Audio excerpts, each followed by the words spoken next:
Ce bulletin vous est présenté par Meubles Éco-Déco, une boutique unique en région où vous trouverez tout pour agrémenter votre décor. Une visite vaut 1000 mots.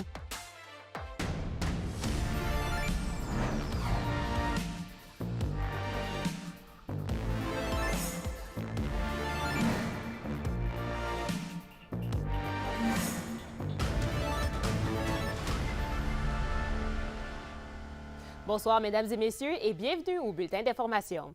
On débute ce bulletin avec le camp de vacances spécialisé pour les personnes handicapées du Centre plein air du lac Flavrian qui a définitivement cessé ses activités. Selon le président du conseil d'administration, il y a plusieurs causes derrière cette fermeture, dont la pénurie de main-d'œuvre.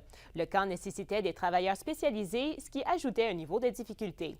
Les infrastructures vieillissantes avaient aussi besoin d'un bon investissement. Ça a été extrêmement crève-cœur, effectivement. Comme président, encore plus, parce que je connais l'historique du centre de plein air. Mais à un moment donné, il faut prendre des décisions sur le plan administratif. Et c'était de moins en moins viable. On est soulagé parce que l'impact de ce qu'on en sait n'a pas été aussi grand qu'on aurait pu penser. On n'a pas eu tant d'appels que ça de clients en détresse. Comme je vous disais tantôt, les clients sont intégrés de plus en plus au sein de la communauté, ce qui est une excellente nouvelle. Et en cette fin de semaine, cette fin de période estivale plutôt, le quartier Centre piétonnier s'est conclu cette fin de semaine. Après plus de 2 mois, certains commerçants ont décidé de profiter de l'événement, mais d'autres l'ont plutôt subi. Le reportage d'Arnaud Pelletier.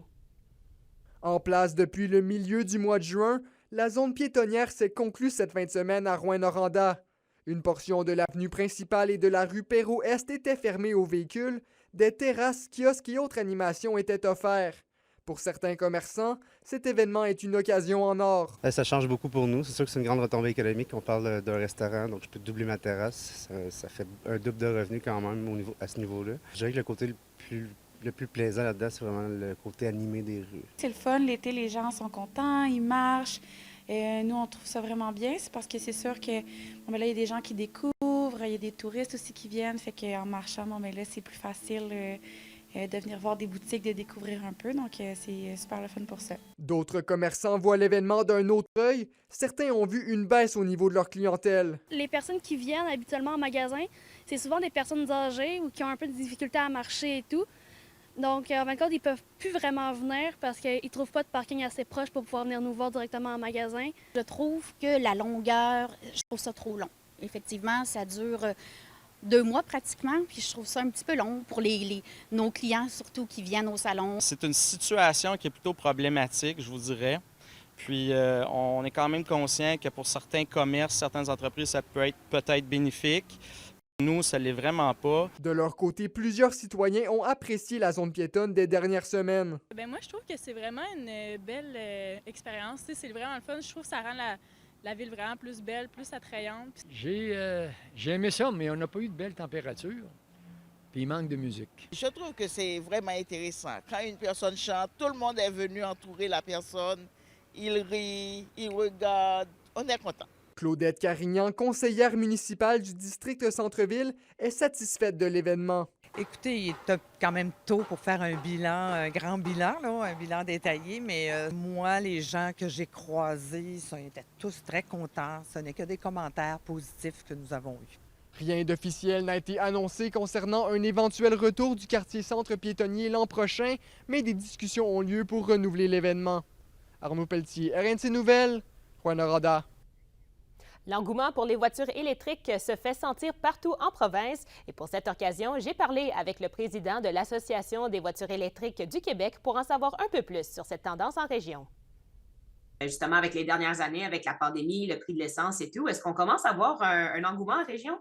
Il y a quand même une progression constante autant avec les bornes qu'avec les véhicules électriques. Comme on sait, qu'est-ce qui arrive en premier, l'œuf ou la poule, c'est un peu le même principe. Alors, plus il y a de chars électriques, plus il y a de bornes, plus il y a de bornes, plus il y a de chars électriques. Alors, c'est pour ça qu'à l'AVEC, nous autres, on pousse avec le gouvernement, avec toutes les instances là, pour justement continuer la progression du circuit électrique, d'installer des bornes rapides dans votre région. Puis, est-ce qu'on peut dire que les autos électriques, en général, c'est plus accessible que ce qui était il y a, mettons, 5 ans environ? Pendant la pandémie, il y a eu beaucoup de problèmes versus d'approvisionnement sur tout ce qui est semi-conducteurs et tout ça. Et ça a affecté beaucoup la livraison des véhicules électriques en général, à quelques exceptions près, comme Apple ou ou Tesla qui ont des lignes marketing et des lignes de production uniques qu'eux, on contrôle sur tout. C'est à ce moment-là qu'on voit qu'aujourd'hui, en nous, on commence à voir le bout du tunnel où les délais d'un an de réservation commencent à se réduire à 3-6 mois. Et ça dépend vraiment de chaque endroit et de si vous êtes prêt à accepter une autre couleur qu'un client cancellé. On joue encore là-dessus présentement. Là, ce n'est pas facilement accessible à part quelques rares modèles. Et en termes de bornes électriques, est-ce qu'on a une idée si le nombre de bornes électriques en région a augmenté un peu ou est resté stable dans les dernières années? Au contraire, c'est exponentiel comme les véhicules électriques. Évidemment, en Abitibi-Témiscamingue, je crois, 9 mai 2022, ça fait un an, on avait 15 BRCC, c'est-à-dire les bornes rapides là, pour charger rapidement quand on est en voyage. Fait que c'est pas un arrêt à la progression. Au contraire, de plus en plus de modèles et de possibilités augmentent justement l'autonomie des batteries. Et en même temps, les bornes rapides s'installent de plus en plus vite dans votre région. Il y a quand même 34 bornes en date d'un an de bornes un peu plus lentes, comme de bornes de rue 250 volts. Mais une chose qu'il ne faut pas oublier, c'est que 90% du temps, vous rechargez à la maison. Fait que ça ne change rien pour n'importe quel citoyen du Québec. On voit que la courbe tend à monter de plus en plus vite. Les autres sont un peu plus rapides, mais évidemment, l'Abitibi a un peu de difficulté là-dessus, mais ça s'en vient. Je ne m'inquiéterai pas, on a un avenir qui se promet bien là-dessus. Les gens vont pouvoir commander et avoir accès à beaucoup plus de véhicules électriques.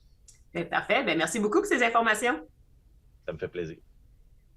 Et maintenant, 2 citoyennes de Rouyn-Noranda lancent un cri du cœur afin de récolter des fonds pour aider leur père malade. En raison des coûts financiers importants, les 2 sœurs ont lancé une campagne de sociofinancement via la plateforme GoFundMe. Ayant subi une opération à cœur ouvert d'urgence il y a un peu plus d'une semaine, Serge Giroux se trouve maintenant dans un état critique à l'Institut de cardiologie de Montréal.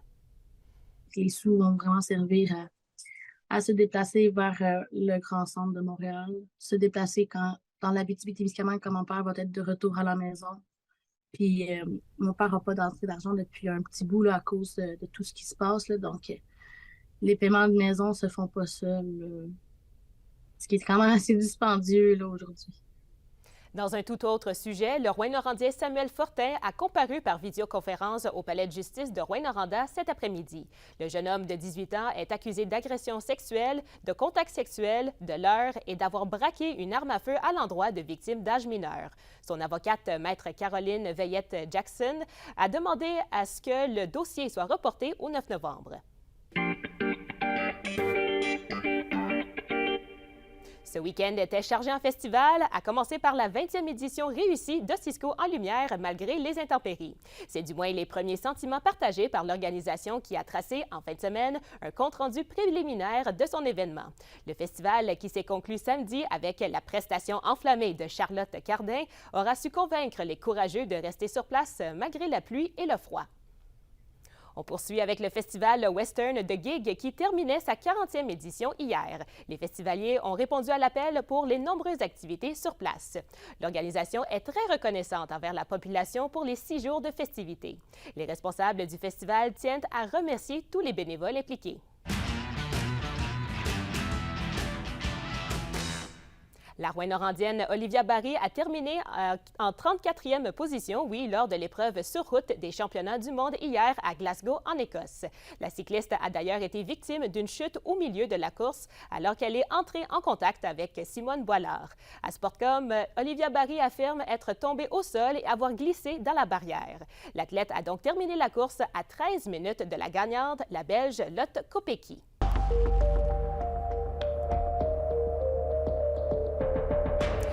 La météo ce soir, il y a un avertissement de smog dans toute la région et on prévoit des nappes de brouillard au cours de la nuit. Le minimum sera de 7 degrés en Abitibi et de 9 degrés au Témiscamingue. Demain, ce sera généralement ensoleillé pour l'ensemble de la région avec des maximums qui tourneront autour de 25 degrés. Et finalement, un aperçu pour mercredi, on prévoit une alternance de soleil et de nuages avec des maximums d'environ 25 degrés également. Et voilà, c'est ce qui complète votre bloc d'informations régionales à Nouveau. Je vous retrouve demain à 17h43 sur les ondes de Nouveau. Une excellente soirée à vous. À demain.